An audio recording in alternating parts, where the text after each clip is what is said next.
Central university of தமிழ்நாட்டில் வேலைவாய்ப்புக்கான அறிவிப்பு வெளியிட்டிருக்காங்க. அதாவது திருவாரூர் நீலக்குடியில் இருக்கக்கூடிய மத்திய பல்கலைக்கழகத்தில் நான் டீச்சிங் போஸ்ட்டுக்கு வேக்கண்ட்டு வெளியிட்டிருக்காங்க. இதில் பர்சனல் அசிஸ்டண்ட்டுக்கு ஒரு வேக்கண்ட்டு, சீனியர் டெக்னிக்கல் அசிஸ்டண்ட் கம்ப்யூட்டருக்கு ஒரு வேக்கண்ட்டு, செமி ப்ரொஃபஷனல் அசிஸ்டண்ட்டுக்கு ஒரு வேக்கண்ட்டு, அப்பர் டிவிஷன் கிளர்க்குக்கு 2 வேக்கண்ட்டு, லெபார்டரி அசிஸ்டண்ட்டுக்கு ஒரு வேக்கண்ட்டு, லோவர் டிவிஷன் கிளர்க்குக்கு 5 வேக்கண்ட்டு, ஹிந்தி டைப்பிஸ்ட்டுக்கு ஒரு வேக்கண்ட்டு, மல்டி டாஸ்கிங் ஸ்டாஃப்க்கு ஒரு வேக்கண்ட்டு, இந்த மாதிரி 8 கேட்டகரியில் 13 போஸ்ட்டுக்கான காலி பணியிடங்கள் வெளியிட்டிருக்காங்க.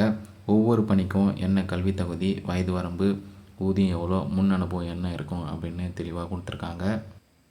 விண்ணப்பிக்கும் நபர்களுக்கு பார்த்தீங்கன்னா பேப்பர் 1 அப்ஜெக்டிவ் டைப்லேயும், பேப்பர் 2 டிஸ்கிரிப்டிவ் டைப்லேயும் கண்டக்ட் பண்ணுவாங்க.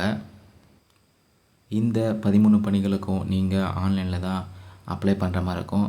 சமர்த் போர்ட்டலில் நீங்கள் ஆன்லைனில் அப்ளை பண்ணணும். அப்ளை பண்ணதை பிரிண்ட் அவுட் எடுத்து உங்களுடைய சர்டிஃபிகேட் ஜெராக்ஸை என்க்ளோஸ் பண்ணி சென்ட் பண்ண சொல்லியிருக்காங்க. உங்களுடைய விண்ணப்பங்களை அனுப்ப வேண்டிய முகவரி பார்த்தீங்கன்னா the joint registrar recruitment cell, central university of Tamil Nadu, Neelakudi, Thiruvarur 610-005 Tamil Nadu என்ற முகவரிக்கு அனுப்ப சொல்லியிருக்காங்க. எப்போனா ஜனவரி 28க்குள்ளே நீங்கள் உங்கள் விண்ணப்பங்களை அந்த அலுவலகத்துக்கு போகிற மாதிரி அனுப்பி வைக்கணும்.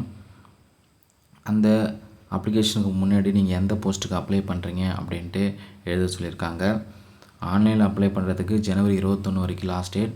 நீங்கள் ஆன்லைனில் அப்ளை பண்ணதை ஆஃப்லைனில் சென்ட் பண்ணுறதுக்கு லாஸ்ட் டேட் பார்த்தீங்கன்னா ஜனவரி 28 வரைக்கும் கொடுத்துருக்காங்க. எப்படி ஆன்லைனில் அப்ளை பண்ணுறது, அப்ளிகேஷன் ஃபீஸ் எவ்வளோ அப்படின்ட்டு டீட்டெயில்டாக கொடுத்துருக்காங்க. தகுதியும் விருப்பம் இருக்கவங்க நோட்டிஃபிகேஷனை ஃபுல்லாக படித்து பார்த்துட்டு அப்ளை பண்ணுங்கள்.